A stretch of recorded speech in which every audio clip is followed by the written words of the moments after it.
Bonjour à toutes et tous, vous écoutez First Print, votre podcast comics préféré pour un nouveau numéro de l'émission Back Issues, qui est ce concept fabuleux dans lequel deux connards barbus trentenaires blancs sur un canapé vont discuter des bandes dessinées qu'ils ont lues récemment en pensant que, à tout hasard, ça pourrait intéresser l'une ou l'autre personne qui écoutera ce podcast.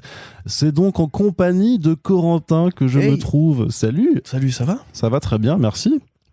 Voilà. C'est la fin de ce podcast. C'était bien, c'était vraiment une heure de route aller. Très sympathique comme émission. Mais non, bien sûr que non, la mission vient à peine de démarrer.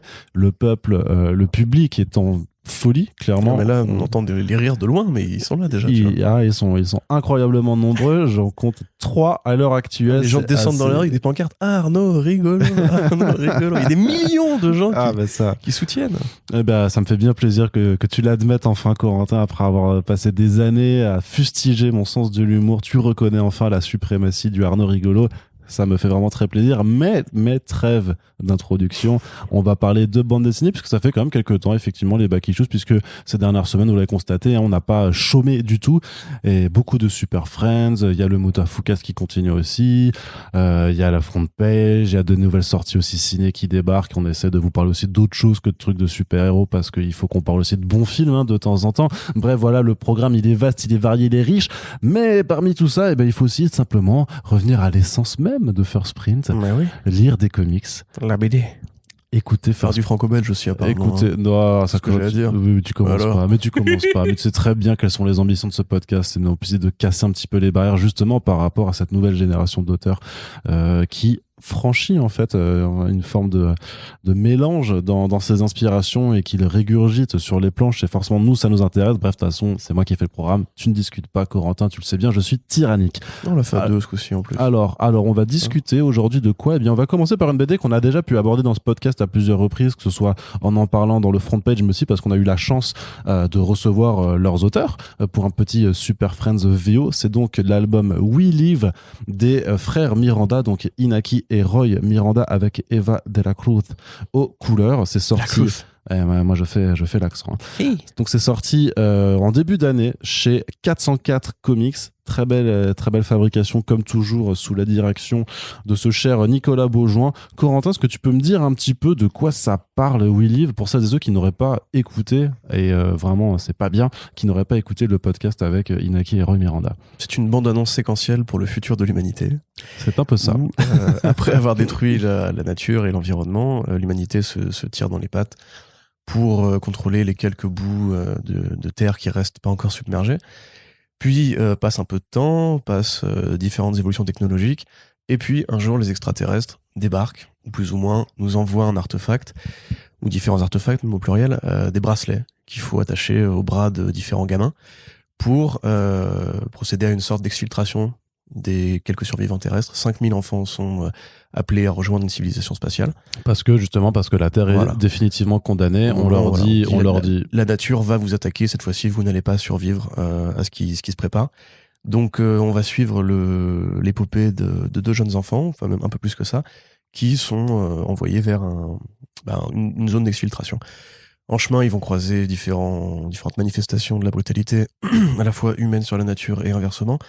Et voilà. Alors l'un des deux seulement a un bracelet, le petit Ototo, qui est trop mignon, qui est très inspiré, je pense, qui est très inspiré par les personnages de Miyazaki. Le côté jeune enfant très candide et qui se projette dans un monde de super-héros avec un vieux casque et un costume qui lui donnerait des pouvoirs dans son imaginaire.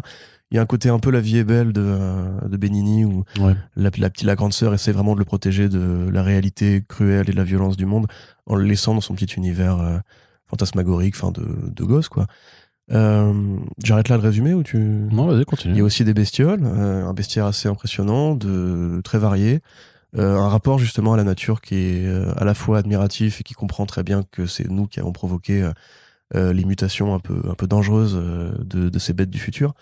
Il y a un rapport au fanatisme aussi par rapport à tout ce côté... déjà, ce qui frappe quand tu rentres dans la BD, c'est que il y a l'air d'avoir un consensus humain sur le fait que les gamins doivent partir, que c'est la seule façon de prolonger l'espèce, et tout le monde a l'air d'être plus ou moins d'accord avec ça, jusqu'à un certain point où on dit qu'effectivement évidemment les humains restent les humains, et s'il y a la possibilité de se cannibaliser ou d'en faire une religion à la limite derrière, on va le faire parce que nous on est très créatifs dès lors qu'il s'agit de provoquer notre propre extinction. C'est assez beau, donc c'est beaucoup des environnements très verts, très jeunes, Très forestier, ouais. très forestier, très, on va dire, Last of Us. Pour le côté, voilà, la Terre a été abandonnée et les différentes villes, alors il reste que 9 grandes villes humaines. T'avais écouté le podcast ou pas, toi? Non, pas encore, non. Okay. Je voulais l'écouter après avoir lu, en fait. Parce que justement, il parle de Last of Us comme inspiration principale. Hein, Ah ouais, tu vois, moi je crois que c'était un cliché de dire ça pour les œuvres de non, il le disait. Ouais. Bah voilà. Alors après, ce qu'il faut dire aussi, c'est qu'il y a une belle fab, mais il y a aussi des petits bonus audio à l'intérieur. Ouais. Parce que Roy Miranda, du coup, a un groupe de musique, si j'ai bien tout compris. Enfin, il vient de la musique. Ouais. Et donc, vous avez des petits QR codes qui accompagnent, où il y a une bande-son, en fait, qui accompagne l'album. Ce qui permet d'ailleurs de voir combien de gens l'ont lu, entre guillemets, parce que quand tu vas sur la page YouTube de ces trucs-là, enfin, sur machin, tu vois le nombre de vues. Et je crois qu'on était à 7000, 8000 vues la dernière fois que moi j'ai lu. Ou un truc comme ça, ouais. Donc alors, c'est pas la vue, c'est pas les vues en France. Hein, c'est pas les vues en France, bien sûr, mais je veux dire, ça montre en tout cas l'exercice a pris. Et moi, j'admets que je suis assez fan de ces petites conneries, tu vois. C'est comme pour les albums de Améziane aussi, qui avaient des bandes-sons. Et tu vois, je me suis pris au jeu, j'ai écouté la musique pendant que je lisais, et ça donne vraiment un petit côté, j'ai envie de dire, Death Stranding. Tu vois, où quand t'arrives dans une zone et t'as la musique très peace qui démarre, etc. Bon, là, c'est plus rythmé, parce que t'as quand même que 5 numéros pour faire avancer un voyage de héros assez. Qui va très vite à l'essentiel. En fait, on comprend très vite quel est l'objectif de la BD, etc. Mais, parce que je vais pas dire comment ça se termine, évidemment. Non, parce que le problème, c'est que c'est un récit qui fonctionne énormément sur sa conclusion. Oui, voilà, il y a un truc. Enfin, énormément, moi je dirais pas forcément énormément. C'est très surprenant, ça te donne envie de revenir pour la suite. Et effectivement, tu peux très bien, tu ne peux pas t'y attendre. Par contre, pour moi, la BD tient déjà très bien avant. En fait, je trouve qu'il y a des bonnes idées. C'est même assez ludique, tu vois. Par exemple, quand il met son masque et qu'il voit le monde comme une civilisation de pandas. Enfin, il voit des espèces de skins un peu comme les trucs que t'as pour faire les selfies et tout.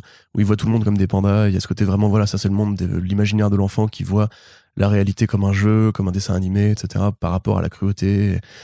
Et le guide aussi au début, tu te dis ça va être un personnage important, ça va être le mentor, ça va être le leader. En fait, pas du tout. Donc moi déjà de base je trouve ça bien. Il y a vraiment effectivement ce côté Miyazaki désespéré. Vraiment ce rapport à... Parce qu'on a plein de BD en fait on en parle régulièrement, de BD qui essayent d'imaginer quel va être le futur une fois qu'on n'aura pas voté pour la bonne personne et réussi à endiguer le réchauffement climatique et que la Terre va devenir un champ de ruines et l'humanité va se battre pour les décombres, etc. On a plein d'œuvres de fiction dans ce genre-là. Mais ce rapport à la nature, moi c'est ça qui m'a intéressé là-dedans, par rapport justement à la transformation du vivant en dehors de l'espèce humaine. Et c'est vraiment assez original du point de vue justement des couleurs, par exemple. Il y a un personnage dedans qui est un animal et qui dit on communique avec des couleurs quand il parle avec son propriétaire humain, entre guillemets. Les espèces de lions, là, enfin des lynx, je crois qu'ils s'appellent ça, qui sont pareil assez jolis. Et enfin, moi j'aime bien les félins, mais j'étais assez effrayé quand même. Et c'est ce que voulait faire aussi Juniba avec sa future relecture du mythe du Capitaine Nemo. Sur ce côté, en fait, une fois qu'on aura assez niqué la Terre, elle va finir par se venger, en fait. Tu vois, elle va finir par nous envoyer des bestioles, des rats de marée, etc. Alors nous, on voit déjà les rats de marée, mais on n'a pas encore vu de mutation. Enfin, ça existe déjà, mais on n'a pas encore vu de mutation à ce point-là dans l'imaginaire. Et c'est un truc qui, moi, me parle, en fait. Mais d'une manière générale, je pense que je suis un bon client pour les œuvres dystopiques sur l'effondrement. Le fatalisme et l'effondrement ne me choquent plus maintenant en fiction. Non, et puis ça reste un récit qui est très très ancré dans son époque et qui est très actuel en fait, qui a beau avoir été démarré même avant la pandémie de 2020. Ouais. C'est quelque chose qui parle qui va parler à tout le monde par rapport aux thématiques qui sont abordées, parce que tu as une résonance en fait avec le contexte, avec son contexte de publication qui est là, mais en fait, sauf aux électeurs de Le Pen parce qu'ils aiment pas les éoliennes, donc je suis pas sûr que ça leur parle beaucoup. C'est peut-être, et pourtant peut-être. Vanne politique, allez on y va là. Bah oui. Et c'est là que tu vois justement le retournement final rend peut-être un truc qui est plus fictionnel ou comment dire, qui ouvre des portes un peu différentes. Alors qu'avant, moi, j'étais parti très bien sur l'idée, voilà, à la fin, tout le monde meurt et c'est pas grave, tu vois. Ouais, mais parce que tu sens qu'il y a un projet plus grand, en fait, de construction d'univers et d'imaginaire, donc mais en fait, quand tu le relis, la première fois, parce que moi, c'est vrai que je l'avais d'abord abordé en VO, et du coup, j'avais été vraiment soufflé, justement, lors de l'apparition du dernier numéro, par rapport à ce fameux twist. Et en fait, quand tu le relis ensuite, tu vois qu'il y avait des fusils de Tchekhov, quoi. En fait, il y a des petits indices, il y a des phrases que tu attribues à Ototo notamment, où en fait tu comprends qu'il faut le lire de façon très littérale, en fait, et que ça t'annonce des choses qui vont arriver. Mais après, au-delà de ça, enfin, ce que j'aime vraiment aussi, c'est la violence de ce récit, en fait. Enfin, c'est que les protagonistes ont beau être des gamins et dans pas mal de certaines règles de fiction, en fait, tu touches pas aux gosses, quoi. Là, en fait, tu y vas, en fait, et vraiment je pense que le fait aussi que d'avoir effectivement des personnages plus adultes en fait qui vont quand même s'en prendre aux gosses alors que normalement tu touches pas aux gosses, ça montre aussi qu'il y a une certaine volonté d'asséner un message sur en fait à quel point le fameux l'homme est un loup pour l'homme en définitive, mais ça permet aussi de te sentir en danger toi-même en fait dans l'histoire, de dire en fait c'est pas parce que les protagonistes sont tous des gamins que le voyage va être tranquille, et que aussi je peux me dire c'est bon, ceux-là en fait il va rien leur arriver. Non, il arrive des choses. Ouais. Et puis il y a un côté un peu encore une fois allégorie du réchauffement climatique causé par une génération, et c'est à la suivante de payer le prix, et là, littéralement voilà, parfois quoi. Et pareil, il y a des espèces de petits bonus en tout cas dans l'édition VO. Tu sais, par rapport à cette espèce de peinture un peu ludique de l'effondrement. Au début, par exemple, c'est un journal télé qui te présente le synopsis, on va dire, de comment la Terre en est arrivée là, avec une sorte de côté un peu dessin animé. Ça fait un peu Fallout. Ouais, exactement, le petit personnage de Fallout. Après, tu retrouves des fois, il t'explique, tu sais, par rapport au coup des bracelets, genre pourquoi un adulte ne veut pas piquer le bracelet d'un gamin, etc. Il le fait avec une sorte de BD un peu message d'utilité publique, tu vois, ou les petits trucs de la RATP, tu vois, enfin, et c'est plutôt bien fait aussi. Donc non, en général, je trouve qu'il y a un vrai projet dans cette BD. Après, voilà, encore une fois, moi, je suis un gros Yankee de ce côté scanner un QR code et découvrir qu'en fait, le monde de la BD s'ouvre dans une autre réalité, qui est celle du métavers et tout. Mais tel quel, ouais, c'est une très bonne histoire. Et du point de vue de la violence, non, je ne vais pas vraiment trop en parler de ça. Du point de vue de la violence, il y a effectivement un côté un peu bestial et un peu sacrificiel, mais qui, encore une fois, marche totalement dans le propos. C'est effectivement, il y a des gens pour qui la future génération, c'est son problème, elle va se démerder, et si elle doit crever, elle crève, et c'est pas grave, tu vois. Donc voilà, au niveau du dessin, c'est très joli, très proprement fait. La colo est assez exceptionnelle, je trouve, vraiment, justement, par rapport à ce propos sur la violence, etc. Ça reste quand même assez chargé en trucs un peu pop, un peu flashy et tout.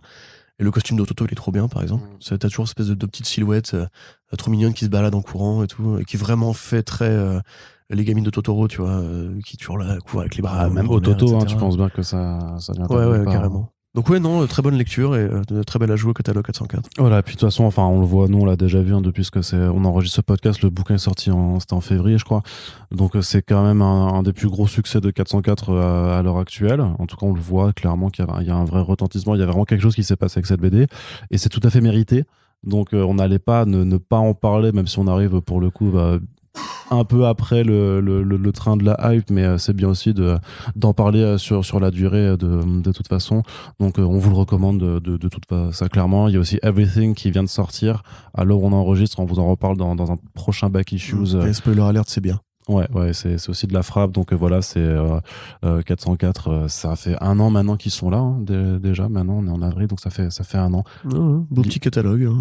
Voilà, avec des titres très quali, et We Live, clairement un indispensable dans l'indé en France. Ensuite, on continue dans l'indé. D'ailleurs, il y aura que de l'indé dans ce Back Issues. C'est un Back Issues indé, indies.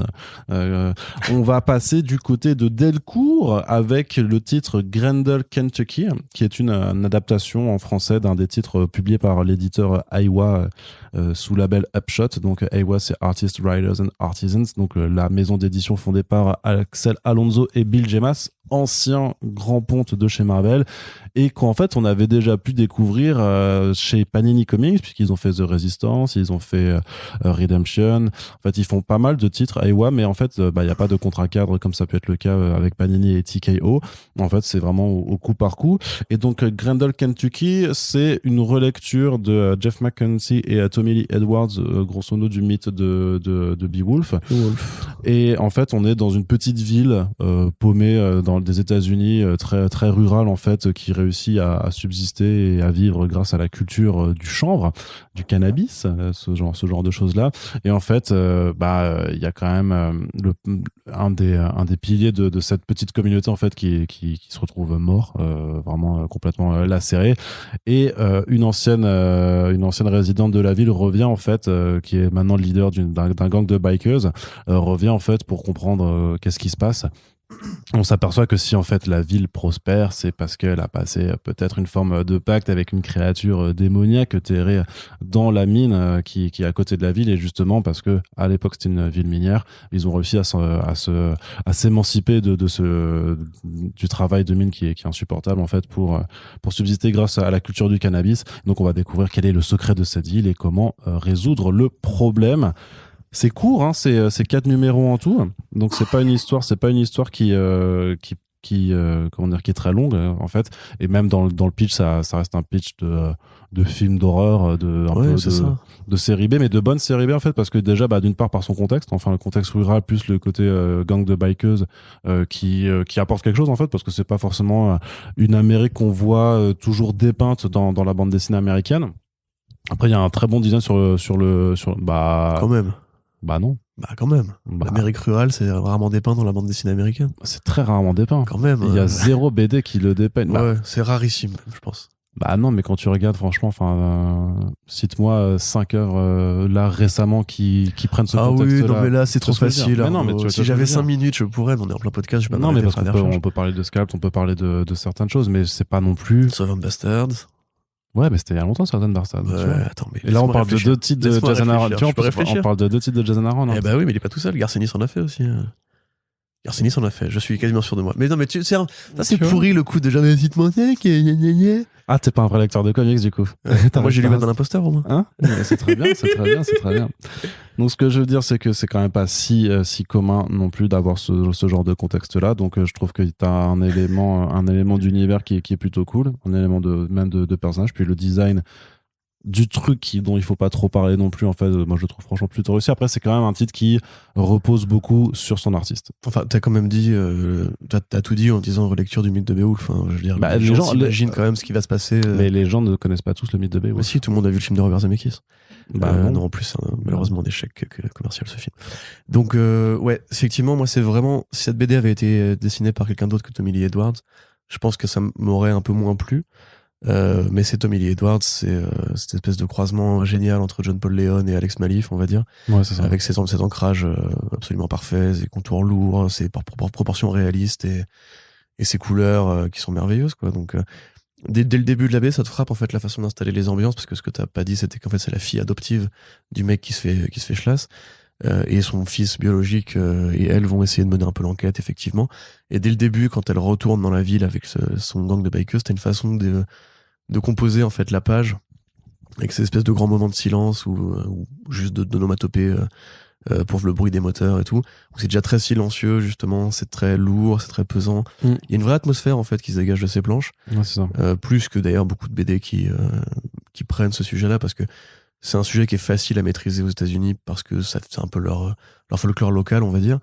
D'ailleurs, c'est rigolo, on parlera dans le prochain podcast de Red Fork, qui c'est une autre sortie récente en VF, qui aborde un peu les mêmes thèmes, justement, de ces villes minières de l'Amérique profonde et des créatures un peu macabres qui sommeillent à l'intérieur, parce qu'il y a un vrai historique vis-à-vis de la culture et de la professionnalisation des mines aux États-Unis, comment ça s'est arrêté, comment ça a laissé des petites villes sur le carreau et tout. Là, ils ont effectivement trouvé une façon de contourner le problème en vendant du cannabis. Mais ça, pour moi, c'est pas assez poussé.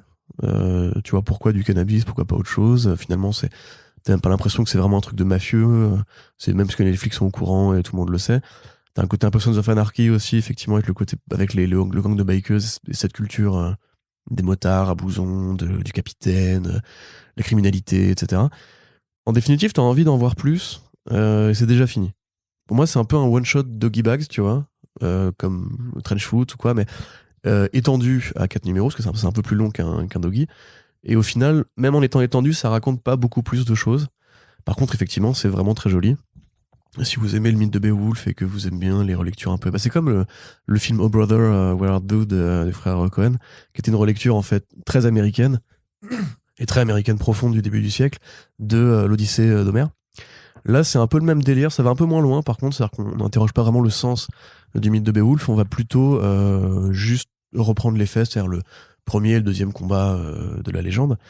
Mais texto, hein, c'est vraiment être dit, ouais, voilà, c'est pour ça qu'il y en a un deuxième. Ah, ok, d'accord. Et oui, je te dis, les personnages sont bien faits. Moi, je l'avais lu en VO à l'époque, il y a un vrai travail sur la gouache des personnages principaux qui parlent vraiment comme on parle dans ces coins paumés, qui font des fautes de français, j'allais dire, des fautes d'anglais assez régulières. Et ça vaut la peine parce que Tommy Lee Edwards, encore une fois, n'est pas n'importe qui. C'est qu'on n'a plus John Paul Leon, mais on a encore Tommy Lee Edwards, donc ça fait plaisir. Quelque part, c'est un style qui est même très différent de ce qu'il faut aujourd'hui. Bon, là, maintenant, il s'est vraiment converti au numérique à tout crin. Et ouais, c'est vrai que c'est un petit polar, on va dire, un petit polar pas désagréable, sympathique, bien dessiné, avec une vraie ambiance, et qui, comme tu dis, voilà, fait très film d'horreur. Et il a ce côté un peu usage unique qu'ont beaucoup de films d'horreur, d'être une curiosité que tu peux te mater entre potes, ou voilà, pour te faire un petit kiff, un petit frisson un peu violent, parce que c'est assez violent quand même. Ouais. Et par contre, pour moi, pas beaucoup plus. Tu vois, c'est ça, par exemple, je sais que j'ai aimé le lire, mais je ne pense pas le relire derrière, tu vois.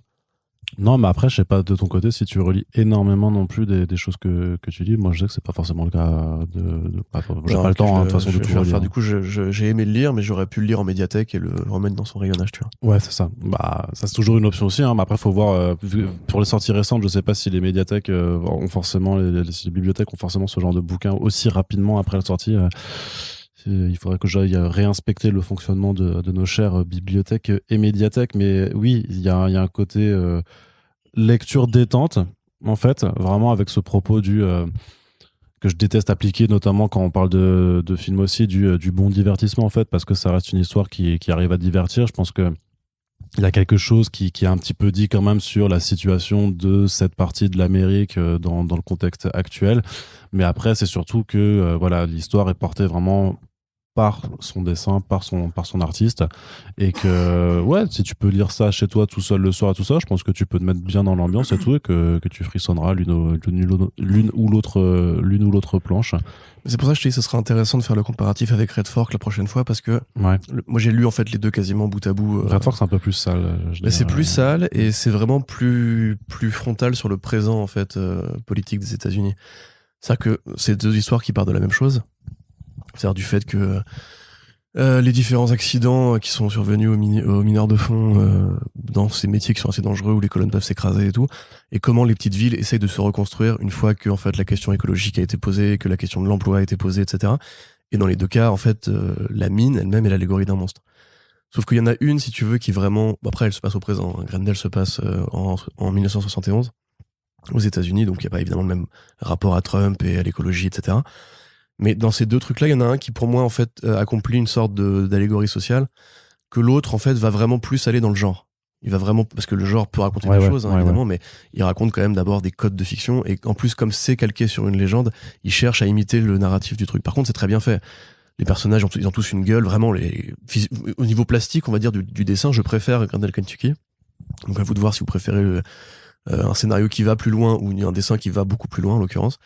Et dans ce truc-là, voilà, les moindres bakeuses, et immédiatement, tu t'imagines le film qui va avec direct, quoi.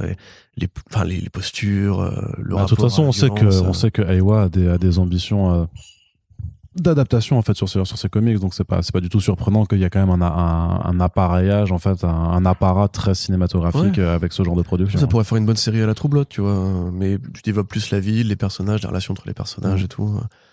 Voilà.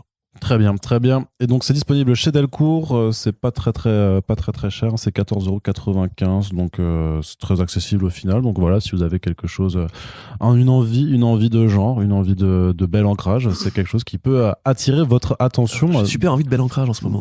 C'est ça. tu veux faire la pub Leclerc. Non, chérie, j'ai vachement envie d'un ancrage épais en ce moment. Non, alors déjà c'est pas crédible cette pub parce que j'aurais pas épousé un mec qui parle comme ça. Bah, chérie, j'ai mis le crâne chez moi. Tu sais, à la maïté un peu. Mais tu connais pas Grendel Kentucky? Ça vient de sortir chez Delcourt. Mais qu'est-ce que c'est? C'est Tommy Lee Edwards, un encre exceptionnel. Les contours, ils sont magnifiques, mais regarde-moi ça. Oh, c'est vrai que c'est très très beau. Eh ben, allez. Vraiment qu'on s'entraîne à en faire plus souvent. Oui, non, mais voilà, c'était un effet. Mais bon, voilà, du coup, c'est disponible. Pas de publicité au début des podcasts. On continue à faire des chroniques de comics. Et on passe du côté de Bliss Édition. Oh, Fishy. Et avec le premier tome de la nouvelle série XO Manowar de Dennis Hopeless et Emilio Laizo, avec les couleurs de... Non, c'est Bruce Redmond, c'est plus... Ça doit pas être les couleurs, ça doit être je sais plus, zut, je me fourvoie. C'est pas grave. Si, c'est ça, c'est le coloriste, Bruce Redmond. Donc, puisque Valiant, on vous l'a déjà dit, a beaucoup souffert de la pandémie en 2020, et donc, par ricochet, Bliss aussi a souffert aussi des retards de production, et même s'il y a plein de nouvelles séries qui sont arrivées au cours de la dernière année, il a fallu attendre, forcément, se montrer très patient pour que ces premières séries arrivent.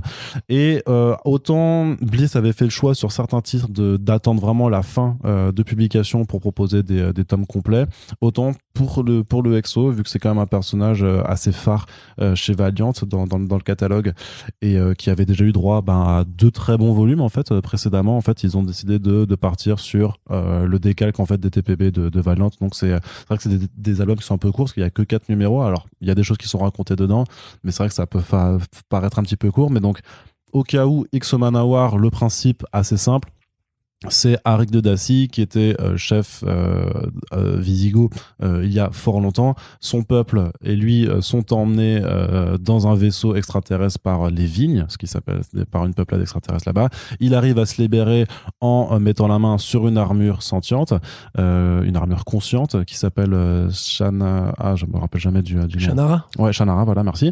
Et en fait, quand il retourne sur Terre, et en fait, il est au XXe siècle, au XXIe siècle. Et donc, après. Problème, c'est que son territoire n'est plus son territoire. Il essaye de s'adapter à la vie moderne. L'humanité le voit clairement comme un danger parce que il reste quand même très dans son délire. J'étais un roi, donc en fait, j'ai pas à répondre à qui que ce soit. Les gouvernements, lui, la démocratie, tout ça, ça lui passe au-dessus. Et ça, c'était la première série de Robert Venditti, qui est la série la plus longue de Valiant, 50 numéros.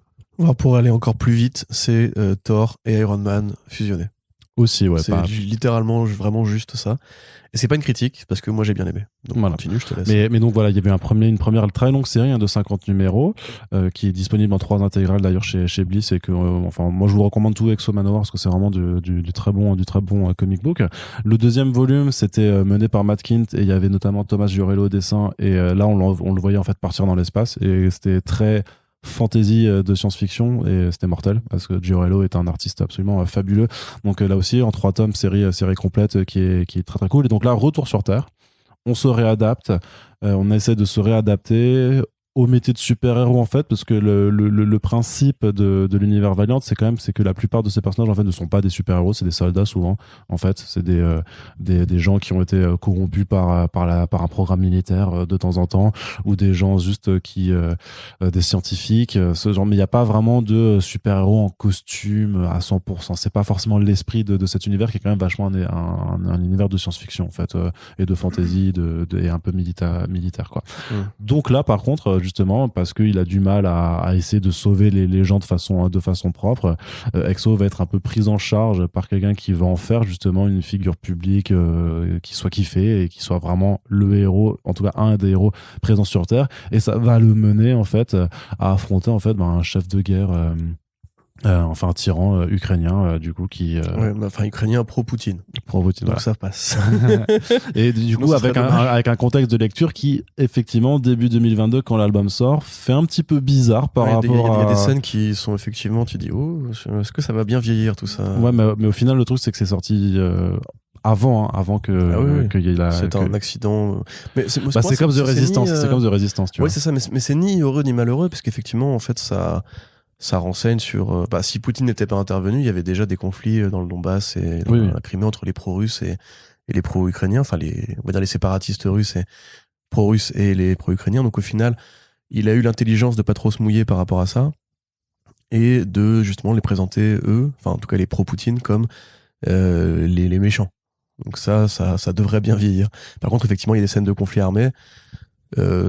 C'est peut-être pas la lecture, enfin après voilà, c'est rien de très violent, et même il y a un côté un peu gosse par rapport à ce que c'est quand même une série qui est très légère, on va dire, enfin qui reste un peu sur la surface du côté super-héros. Donc il n'y a pas de problème à lire ça, vous n'allez pas non plus faire une crise d'angoisse en voyant le truc, mais c'est vrai que la coïncidence est amusante. T'avais fini le tour d'Horizon? Grosso modo. Bah écoute, Merde, pardon. Oui. Non, ce que j'allais dire encore grosso non, mais modo, il par faut que podcast, j'arrête. ça va, c'est pas. Oui, non, c'était le deuxième déjà. Là. Ah ouais? Je les compte. Toi, tu les comptes, sérieux? Waouh. J'ai un cerveau formidable. Qu'est-ce que c'est qu'une névrose? Donc, ouais. Alors moi, j'ai découvert le personnage avec cette série, que du coup, j'ai lu en entier, j'ai lu au-delà de ce premier album. C'est très bien. C'est effectivement un très bon personnage. Je suis assez surpris parce que moi. Mais le nom aussi est un peu repoussoir, je trouve. Exo Manowar, il y a vraiment ce côté. C'est né dans les années 90, donc Ouais. c'est encore cette patte et le concept. alors, le concept le est très nom, 90s, hein, mais. À l'époque, il y a des X partout en plus. C'était la mode. Ça devait être parce que les X-Men vendaient beaucoup à l'époque en fait. Mais bref. Je ne sais pas, ouais, peut-être. Donc, alors, c'est vraiment Thor avec les pouvoirs d'Iron Man.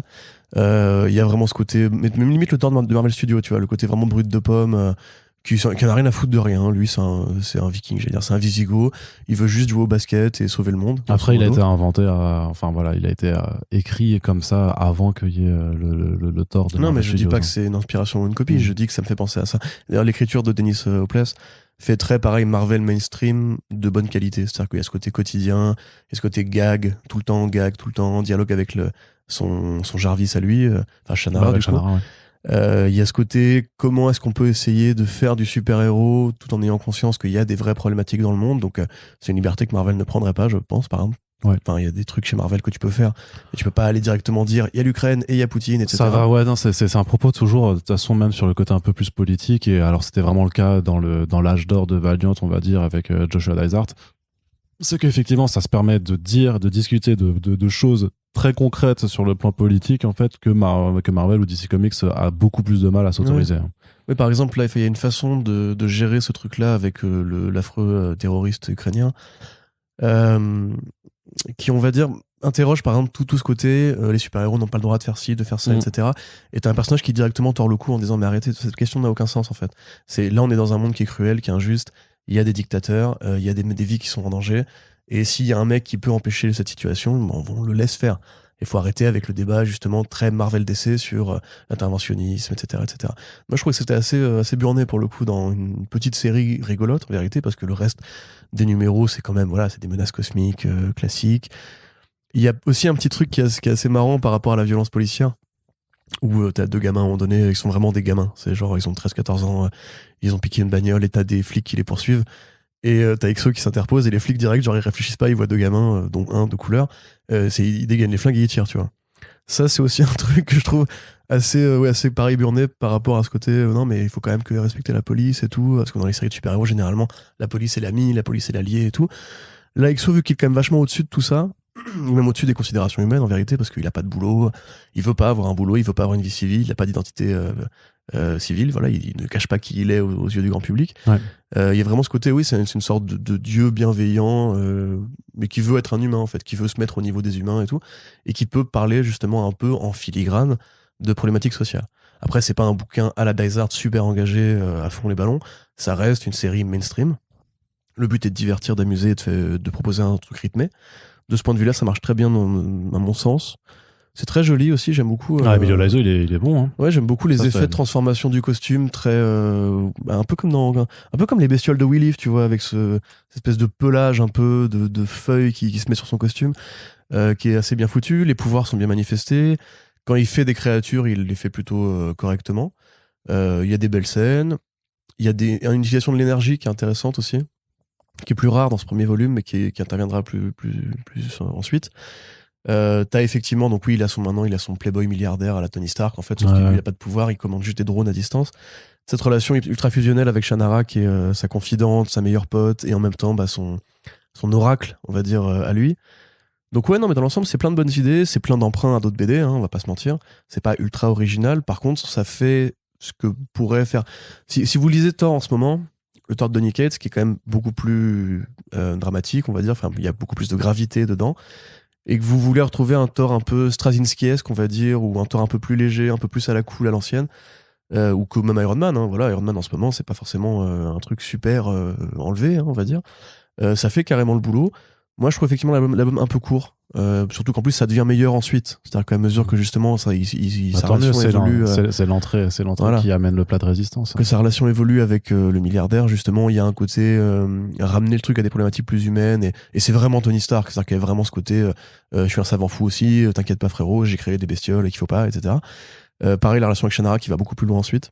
Et même, je sais pas, d'ailleurs, je pense que c'est inédit parce qu'apparemment, de ce que j'ai lu sur les message boards, on voit pas vraiment la personnification physique. Voilà.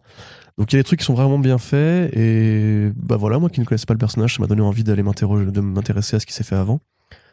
Et c'est rigolo quand même, justement, comment tu pars d'une idée vraiment, un concept fourre-tout à la amalgame, limite, en mode on va mélanger deux super-héros qui existent déjà et faire exactement ce que fait Marvel depuis des années, mais avec la liberté que n'a pas Marvel pour aller plus loin, et qui fonctionne très bien en fait. Et limite, moi je dis, c'est un très bon palliatif, voire une très bonne curiosité pour ceux qui, en ce moment, ne trop connaissent plus le côté un peu cool du Marvel à l'ancienne. Ouais. Enfin, non pas que les séries Thor et Iron Man soient mauvaises en ce moment, hein, mais il n'y a pas ce côté Pour le coup, quotidien, non. Pour le coup, feuilleton, celles-là sont pas mauvaises en plus. ouais. Très décompressées quand même, mais pas mauvaises pour Tu autant. vois, on n'est plus dans l'ère de Bendis, tu vois ce que je veux dire. Là, il y a un petit côté Bendis. Après, Hopeless, voilà, c'est pas nouveau. Il y a un petit côté, dans les échanges. Dans les échanges, Ouais, ça vanne. Ça vanne Ouais. tout le temps, ça mitraille. Il y a beaucoup de second degré sur le héros et tout. Donc, non, c'est une bonne lecture. Voilà. Merci Arnaud de me l'avoir conseillé. Eh bah de rien. Enfin, de m'avoir forcé à le lire pour le podcast, pardon. C'est ça. Bah, ça me fait plaisir qu'au moins, parfois, quand je te force à lire des trucs, eh bien, ça fonctionne, puisque ça te plaît. Et non, moi, je l'avais déjà dit de toute façon que ça restait une série qui fait partie justement des belles propositions après quand même 2 ans où c'était bon, on soufflait vraiment le chaud et le froid entre des projets plutôt intéressants mais trop courts et d'autres par contre qui étaient juste nuls. Vraiment, enfin, Roku, c'était vraiment pas terrible, quoi.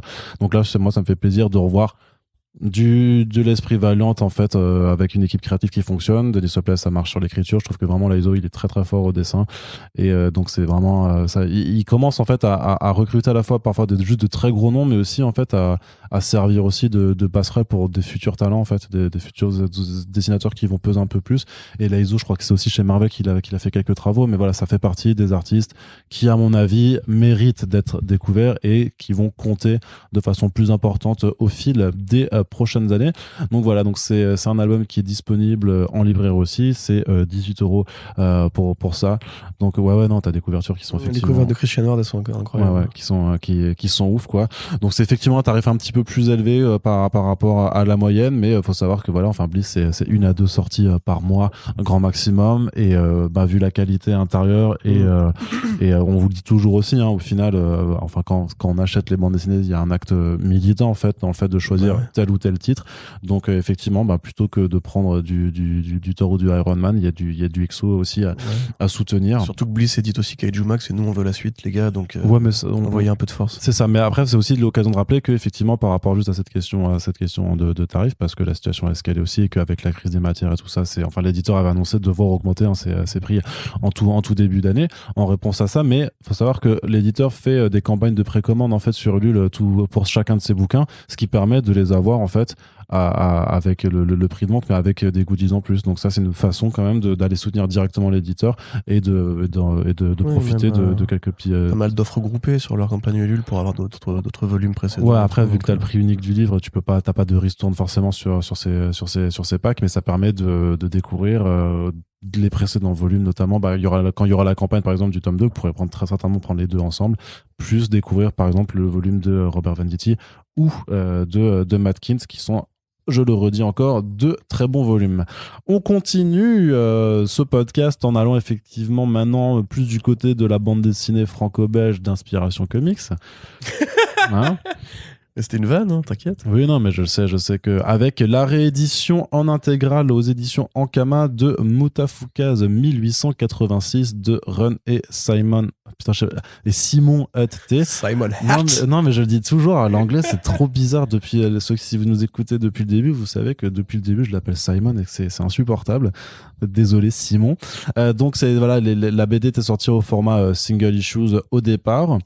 On a déjà fait 2 podcasts, un avec Ren et Simon quand la BD venait de sortir pour évoquer toutes les idées du projet, et puis dans l'un des derniers épisodes du Mutafukast, on est revenu avec Ren aussi sur la conclusion. Mais donc là, on va en parler aussi pour exprimer notre avis, pour que Corentin puisse dire aussi ce qu'il en a pensé. On en avait déjà parlé aussi un peu dans du Back Issues quand les numéros étaient sortis au format chapitré, puis sur la fin les avait juste lus. On s'était dit qu'on attendrait intégrale qui se dote d'une nouvelle couverture de Simon avec un petit effet vernis sélectif, pas dégoûtant du tout, et surtout que la couverture elle est ouf. Enfin, moi je trouve qu'elle explose littéralement au visage du lecteur.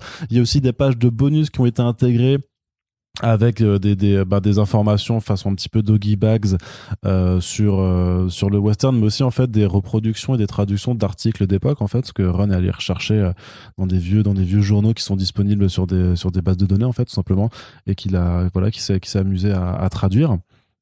Donc ça permet de réavoir un peu un certain contexte, puis après vous le savez, voilà, si vous écoutez notamment Moutafoukast ou les chroniques de Doggy Bag, vous savez à quel point il y a un travail de recherche qui est fait sur ces bandes dessinées à chaque fois. C'est un baiser de la recherche, comme il y a des baisers de la fab, tu vois. C'est ça, c'est un petit peu ça.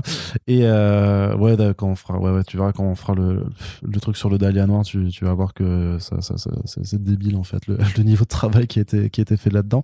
Et il y a aussi donc des pages de bonus avec les recherches sur les différentes versions des personnages, où on découvre que Burrito avait un aspect un peu plus réaliste à un moment que ce qui était heureusement. et pourtant c'est ça, et bien entendu, et par contre très grosse déception, il n'y a pas de lettre d'excuse des auteurs pour ce qui a été fait à Burrito, donc ça je suis quand même toujours en colère, et je n'en démordrai pas, et il faudra enregistrer des excuses publiques dans ce podcast un jour ou l'autre. Bref, Corentin, Moutafoukast, pour ça il faut tu vas avoir qu'un flingue sur la gueule. Complètement. Dis pardon.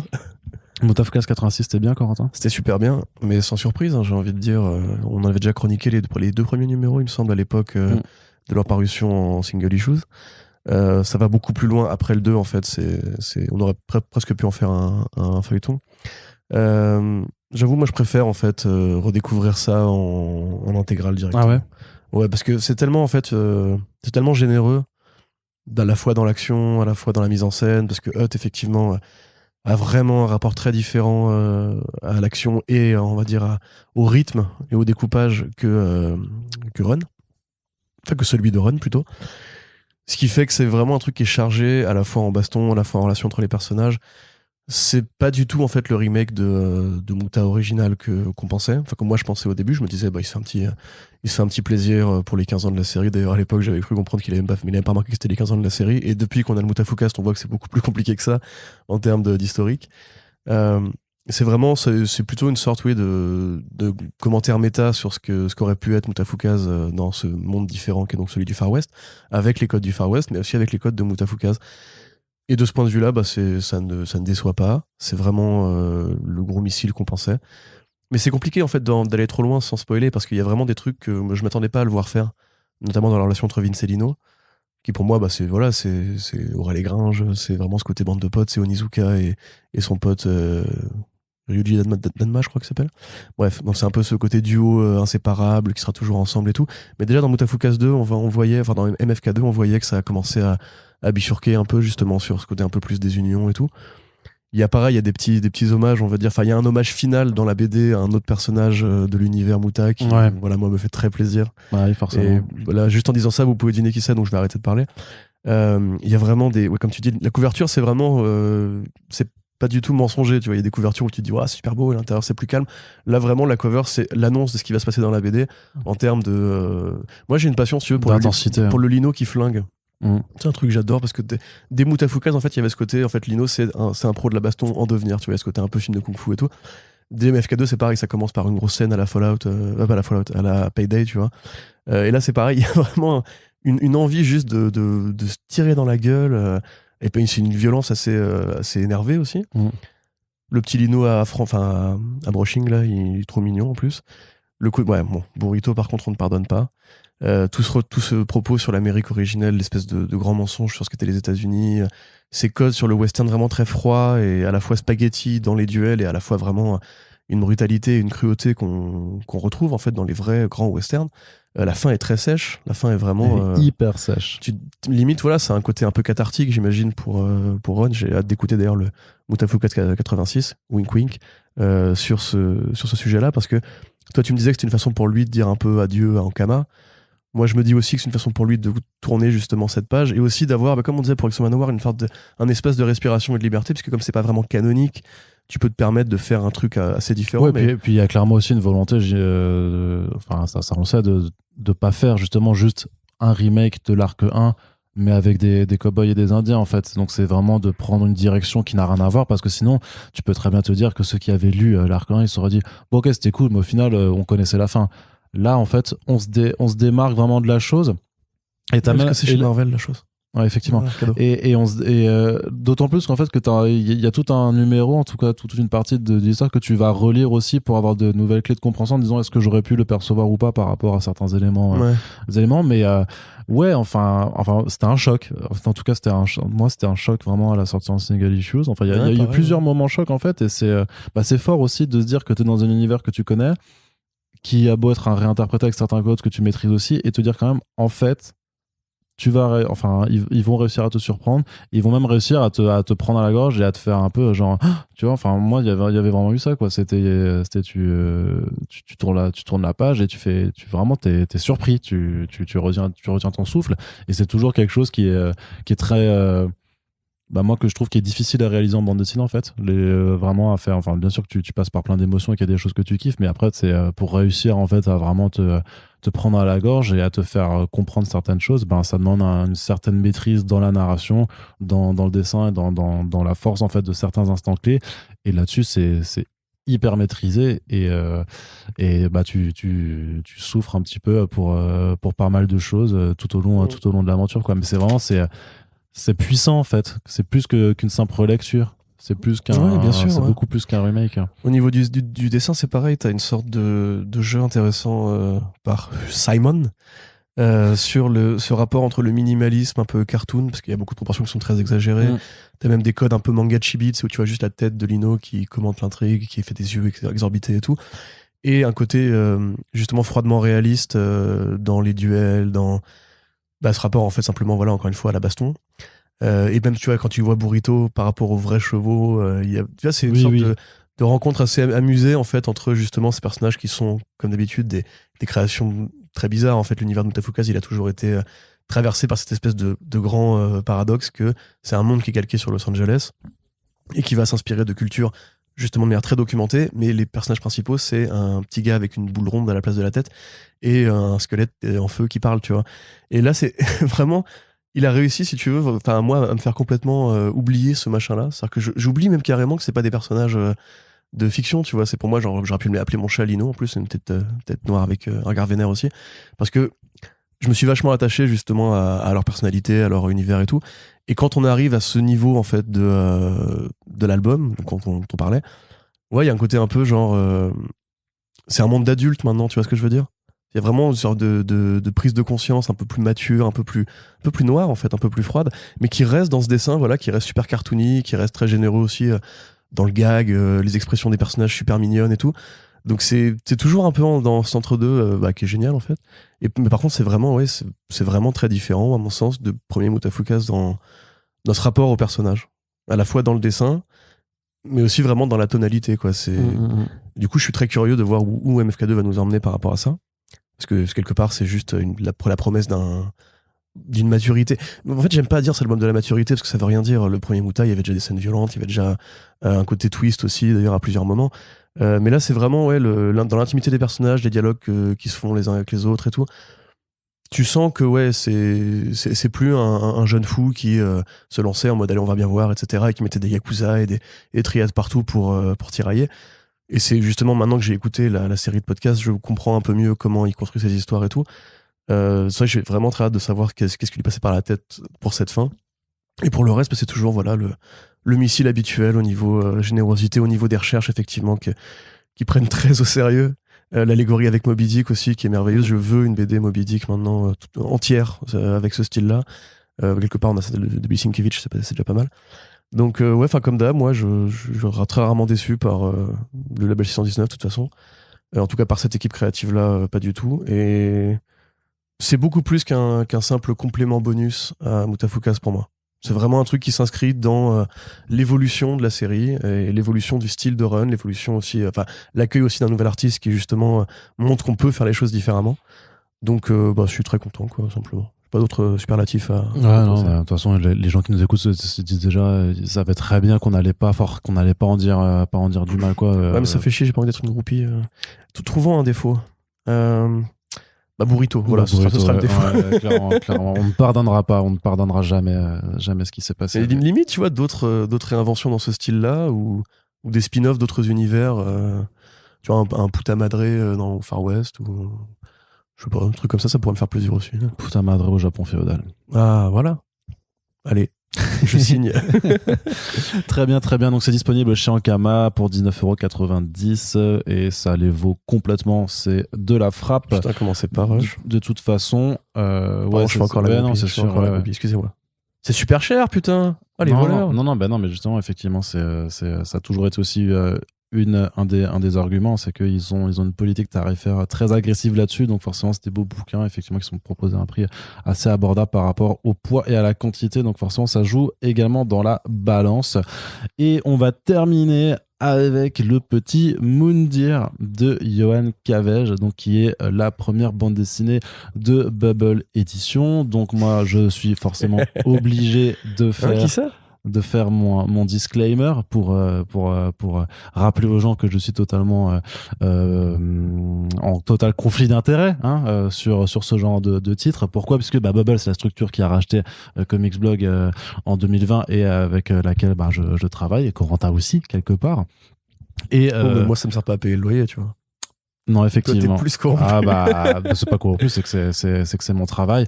Non, après, je ne touche absolument rien sur les ventes de cette BD. J'ai même moi-même investi dans la campagne de financement participatif parce que Johan Cavege, en fait, je le connais. D'ailleurs, il était passé dans le podcast pour en parler, mais je le connais depuis que, en fait, il avait simplement posté un de ses courts-métrages d'animation en commentaire à un article du site que j'avais découvert et j'avais fait, mais en fait, c'est trop bien ce court-métrage. Et je me suis dit, mais je dois en faire un article, en fait, parce que juste, c'était trop cool. Ça s'appelle Batman Down, c'est toujours disponible sur Internet et c'était déjà super cool. Et donc là, effectivement, quand c'était Sullivan, Rouault, qui avait apporté le projet pour être coéditeur à Bubble, qui cherchait justement à faire de la bande dessinée après avoir déjà édité l'anthologie du 9e art de Thomas Mourier, qui est leur rédacteur en chef.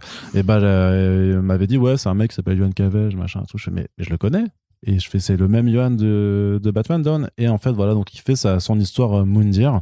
Donc, il raconte ce périple d'un petit cerf astronaute qui doit protéger un œuf dont on ne sait pas ce qu'il contient, qui est poursuivi par une forme de chasseuse intergalactique. Et donc, c'est une BD qui est quasiment muette et qui va en fait laisser libre cours à Johan en fait à montrer ce qu'il est capable de faire en termes d'imaginaire et de découpage, surtout parce qu'il y a vraiment un art de la séquentialité là-dedans qui est vraiment incroyable. Voilà, en fait, c'est une très très longue course-poursuite presque silencieuse avec un retournement, enfin avec voilà une conclusion peut-être surprenante, mais voilà, moi je vais forcément, voilà, je le dis, j'ai trop de conflits d'intérêts pour vous dire juste que c'est bien, mais parce que je le pensais déjà bien avant d'être dans la BD, c'est-à-dire d'avoir contribué pour pouvoir apparaître à un moment sur une case dans la bande dessinée, parce que c'était... Oui, c'est ça, en fait, c'est Arnaud a oublié à la fin de son disclaimer de dire qu'il est aussi physiquement présente dans la BD. Oui, c'est pour ça, mais parce que je l'ai kiffé vraiment et que du coup j'avais vraiment envie que cette BD voit le jour. Et ma dernière expérience du crowdfunding en entreprise, ça avait quand même été assez traumatisant à vivre de mon côté, donc je voulais vraiment juste que cette BD puisse voir le jour. Mais donc voilà, le truc c'est que vous pouvez regarder les revues de presse de pas mal d'autres sites et blogs qui sont déjà, c'est quand même unanime sur la qualité. Enfin, moi j'ai jamais douté de la qualité de ce projet-là, mais du coup Corentin, toi qui n'as pas participé à la campagne, qui n'a pas voilà, été c'est pour ça impliqué, que tu payes si bien, en fait. Impliqué, c'est pour que je puisse dire du bien à ta place des albums. Pas du bien forcément, non, mais par contre je t'invite à en parler, puisque toi justement t'as pas du tout de Donc si je dis que c'est pas ouf, tu peux pas me contredire en fait. Je te dirais que t'es un peu dur quand même, parce que moi je trouve ça assez ouf pour une première BD, franchement, mais pourquoi pas, mais pourquoi pas. Non, attends, parlons-en. Donc effectivement, ouais, Moundir, comme t'as tout dit un peu au niveau du synopsis, c'est vrai que c'est un script qui est assez simple et assez dirigé. Moi, je vais aussi faire un disclaimer parce que je suis évidemment payé par Bubble pour écrire des piges pour comicsblog.fr Et accessoirement, j'ai rencontré Yohan Cavège, qui est un garçon très gentil. Avec qui j'ai bu quelques bières à Angoulême, donc voilà. Ce disclaimer-là est fait. Mais comme vous le savez, je suis un enfoiré et donc je ne suis pas du tout corruptible pour une simple bière. Donc ce qu'on peut dire là-dessus, c'est que c'est très bien. C'est une très bonne première BD, effectivement. C'est très très beau. Là, c'est en l'occurrence un constat qui ne dépend pas seulement de moi, on va dire, parce qu'il y a quand même des réalités artistiques qu'on ne peut pas nier. Le jeune homme est très doué. Il est très doué de ses mains, il est très doué de ses crayons. J'aime beaucoup ce qui a été fait. Ça me fait un peu penser à, on va dire, aux bonnes collaborations de l'époque Image Comics, justement, où tu avais des débuts de saga de science-fiction qui partaient très vite dans la générosité. C'est très généreux, il y a beaucoup de planètes, le cerf passe par différents environnements qui sont tous à la fois référencés et à la fois assez nouveaux. T'as l'impression de les avoir déjà vus, mais pas forcément. Moi, ça me fait un peu penser à Descender, par exemple, tu vois, ou à Ascender même, dans ce rapport à la science-fiction comme un truc très organique, qui bouge beaucoup, c'est des environnements magnifiques, etc., etc. Au niveau du script, je suis assez étonné de la fin, qui est comme, c'est pas un podcast des fins heureuses, hein, d'ailleurs, là on peut se le dire, qui marche pareil sur une réflexion, on va dire, sur la vie, le sens de la vie, l'éventuel apocalypse, etc., etc. Et il y a un retournement, alors qu'on peut voir venir là encore si on est un peu attentif, mais qui donne à ce truc un sentiment de conclusion assez particulier. En tout cas, ça te marque une fois que tu l'as terminé. Tu te dis, tiens, c'est étonnant, parce que il y a quand même une sorte de confrontation entre le mignon, c'est un peu comme Otafuka, tiens, entre le mignon justement de ce personnage principal et l'aspect vraiment définitif du scénario, on va dire, le côté je ne pensais pas justement qu'un truc qui a l'air d'apparence très très très inoffensif, justement, très très agréable, très très doux, très rond, très cotonneux, dans un monde qui est superbe, qu'on a envie d'explorer, etc., d'avoir ce rapport définitif, on va dire. C'est horrible de parler de ça sans spoiler, parce que j'aimerais bien en débattre avec lui, même à la limite. Moi, justement, c'est une fin qui, je sais pas si je l'aime ou si je l'aime pas. Tu vois, je sais qu'elle m'a surpris, je sais qu'effectivement, j'ai envie d'en discuter avec des gens, voir ce qu'ils en ont pensé. J'étais très content de retrouver mon pote Arnaud Kikou dans les planches, et c'était aussi une surprise, parce que j'avoue que ce qu'il fait dans ce truc-là m'agace un peu. Je suis très jaloux, tu vois, qu'il y ait une réalité où ce truc-là soit produit, on va dire. Mais moi, ce que j'en retiens, on va dire, à la première lecture, enfin, parce que je l'ai lu 2 fois, c'est déjà Cavège, clairement, est un gros fan de comics, un gros lecteur de comics, et c'est vraiment un truc qui pourrait être édité aux États-Unis, qui passerait sans aucun problème auprès d'un lecteur américain, à mon sens. On est vraiment dans un univers très beau. Vraiment, là, je peux tirer mon chapeau, parce que je ne le connaissais pas, j'ai pas participé à la campagne, j'ai pas suivi. Je voyais sur les réseaux Moundir.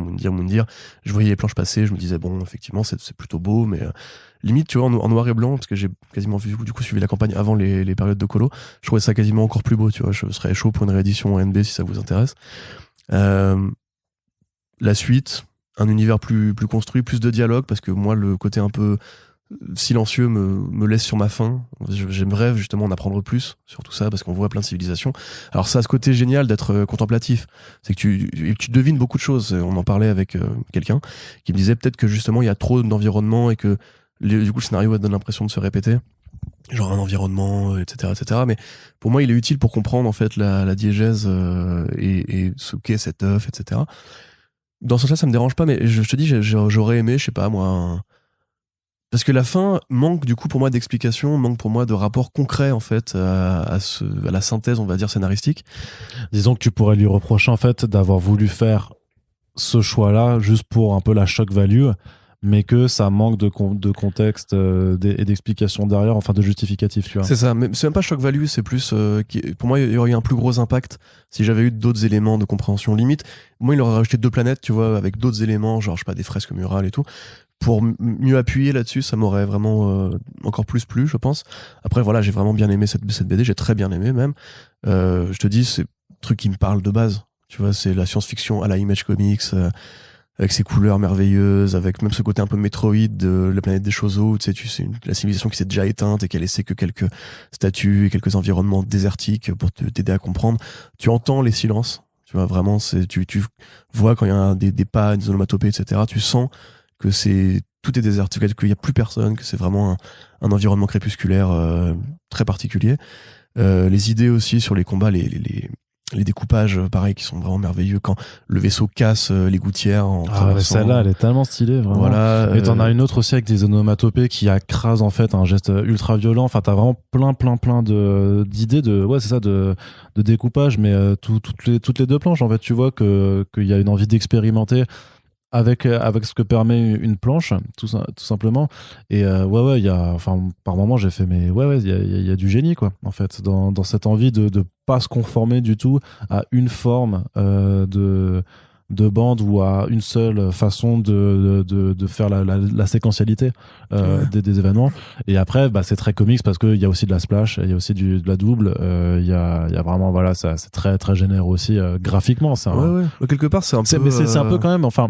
Ouais, moi, je suis d'accord que tu peux dire qu'effectivement, par le côté muet, le manque de dialogue et le fait que littéralement le scénario tient sur une feuille, vraiment, on va dire, si tu veux vulgariser la chose, enfin, si tu voulais être méchant. Mais. le scénario tient même en une phrase, en fait. Aussi, ouais. Tu vois, si tu peux faire la promesse très simplement, c'est le mystère qui te porte jusqu'à la fin de l'album, mais du coup. Vu ce qu'on t'a amené à la fin, tu te dis mais j'aurais bien aimé que tu reviennes en arrière. C'est un peu, il y a vraiment un côté Babelais, je trouve, dans cette fin, tu vois. C'est pas pour rien qu'il a signé la couverture. Oui, je suis con, effectivement. Alternative de cette édition-là, mais non, mais ce que je veux dire, c'est que ça reste quand même, en fait, c'est une carte de visite qui dit voilà ce dont je suis capable, en fait. Genre, vous me connaissez pas, je suis un auteur, je suis un jeune auteur et je fais ma première BD. Mais en fait, je vais juste vous montrer de but en blanc, en fait, vas-y, c'est quoi mon game. Et je trouve que dans l'intention là-dessus, non, mais tu vois, dans le discours d'intention, par contre, ça met quand même certaines choses au clair. Attends, il a quel âge déjà, Cafège je sais pas, il doit avoir 24 ans. Voilà, tu vois, c'est attaquer avec ça, 24 balais, déjà ce niveau de compétence, d'idée de mise en scène, puis cette qualité du trait, quoi. Je veux dire, les ancrages, ils sont parfaits. C'est là au niveau le trait, tu vois, j'en reviens au mignon, mais le nounours, le cerf, il est juste adorable. Moi, je veux la peluche. Mais je veux la peluche dans la forme finale, tu vois. On avait hésité à en faire une pour la campagne à l'époque. Ouais, ou un petit goodies, tu vois, un petit Funko. Mais voilà, c'est plastiquement, vraiment, moi, j'ai pas de reproche à faire au dessin. Je trouve ça vraiment merveilleux et j'ai vraiment très hâte de voir vers quels autres univers il va nous emmener ensuite. Mais par contre, c'est une première BD et ça se sent. Tu sens justement un manque d'aisance ou plutôt des maladresses, on va dire, dans la façon de construire son intrigue et son rythme aussi, quelque part. Par contre, voilà, visuellement, c'est une branlée. Est-ce que ça dit justement de ses idées à lui ou de ses influences? Là encore, je peux pas penser à quelqu'un d'autre que Mathieu Bablet par rapport à ça. Si vous avez lu Shangri-La, vous pourrez probablement reconnaître même un rapport à l'humain qui est un peu, on va dire, pessimiste. Quelque part, c'est presque aussi une BD sur l'effondrement, tu vois. Il y a vraiment ce côté, peut-être qu'en fait, après, il y a rien, tu vois. Et c'est pour ça que moi j'ai vraiment envie d'en discuter à mots ouverts. Donc là on va malheureusement devoir conclure ce passage là, mais je suis assez impressionné. Il y avait Jérôme Lachasse récemment qui a fait un article sur cette nouvelle génération d'auteurs de BD qui prend des codes dont on parle régulièrement nous-mêmes, tu vois, qui prend des codes dans les comics, qui prend des codes dans les mangas. Oui, c'était un article où il y avait 80% des gens qui étaient déjà passés dans le podcast, hein. Oui, voilà. Et cette génération qui effectivement rend la BD franco-belge fascinante, Cavège il en fait carrément partie, quoi. On est sur un produit qui nous parle à nous, fans de comics, et qui fait pas un fan de comics, ça se voit, ça se sent. Et tu dis, si on peut justement arriver à ce niveau de compétence en France, effectivement, il y a peut-être plus de raison d'appeler comics ou franco-belge, ou de faire la distinction entre les deux. En fait, c'est les mêmes imaginaires, c'est le même talent, entre guillemets. On n'en est pas encore à avoir des super-héros qui sont écrits à la Marvel en France, mais là, on est pour moi sur un niveau de qualité qui, oui, peut très bien passer à côté des grands projets d'édition d'Urban Comics pris chez Image, tu vois. Ouais. Donc voilà, bravo Johan, et voilà, la critique papier va arriver. Mais je pense qu'Arnaud, tu peux quand même en parler sans avoir peur d'être corrompu. T'as fait un disclaimer qui est honnête, qui est sincère et tout. Mais la BD, elle est bonne, donc tu peux juste te dire qu'elle est bonne sans risquer de passer pour un affreux vendu. Hein. Non, de toute façon, non, c'est juste pour dire, c'est juste pour être honnête sur l'implication que j'ai eue, quoi. Mais je n'ai aucun intérêt je suis pas auteur, je suis pas éditeur, je touche rien dessus, quoi. Oui, mais on sait. Là-dessus. Mais donc c'est bien. Bah oui, c'est bien. Voilà. Mais moi je l'ai dit, mais moi je l'ai dit, tu sais, à partir du moment où j'avais décidé de faire un Super Friends pour accompagner le truc, c'était pas Bubble qui m'avait demandé de le faire, hein. C'est moi qui avais pris l'initiative parce que du coup moi j'avais lu déjà la BD, moi je l'ai vu dans sa conception en fait, je l'ai vu quand je l'ai lu la première fois, les dernières planches étaient encore juste crayonnées. Donc j'avais le twist et il manquait quelques trucs parce que ça a été un petit peu retravaillé entre temps. Il y avait certaines planches justement qui n'avaient pas été faites puisqu'il manquait des éléments Enfin, moi, dedans, du coup. je n'étais pas encore dedans. mais voilà. Attends, j'y pense, t'étais aussi dans Mutafukas 2. Enfin, il y avait un. Il y a un petit. Mais du coup, mais merde, tu vas plus pouvoir parler d'aucune BD bientôt. Non, mais ça, par contre, c'est ça la différence. Par contre, j'étais pas au courant. Ça, c'est Ron qui a décidé de placer une petite référence. J'étais là quand on a découvert cette petite surprise. Et en tout cas, bravo à Johan. C'est ça, c'est que moi, je l'ai vu dès le début. Donc, dès le début, alors que la BD n'était pas finie, j'ai fait OK, d'accord, je savais pas. Tu fais ça, en fait. Tu fais ce genre de découpage. Il y a des planches qui m'ont littéralement scotché, mais immédiatement. Je trouvais que le scénar, enfin, que c'était vraiment prenant à suivre et que là il y avait quand même une certaine force en fait dans sa conclusion aussi où moi j'étais saucé parce que j'aime bien ce genre d'approche, donc voilà, c'est pour ça que j'avais décidé le Super Friends on va le faire, et j'ai envie que les gens te découvrent parce que de toute façon depuis Batman Down je sais que tu sais faire des trucs, donc pour moi c'est dans la continuité, donc à voir après si c'est effectivement, est-ce que en tant que structure, est-ce que Bubble Edition fera le prochain projet de Yuan, c'est pas dit, parce que j'imagine qu'il y a d'autres éditeurs qui vont remarquer la chose, et des éditeurs avec peut-être plus de moyens qui vont vouloir, et ce sera tout à fait légitime, se l'approprier, mais en tout cas c'est clairement quelqu'un qui a montré en une première BD ce dont il est capable. Donc moi j'invite clairement tous les gens qui nous écoutent et qui savent, voilà, qui partagent nos goûts en bande dessinée, clairement jetez-y un œil et même prenez-le. Je pense que ça, vous ne le regretterez pas. En tout cas, j'ai vu personne à qui je l'avais recommandé qui m'a dit ah non c'était naze et tout ça. Donc je reste relativement confiant en fait dans le fait que j'aime beaucoup cette bande dessinée.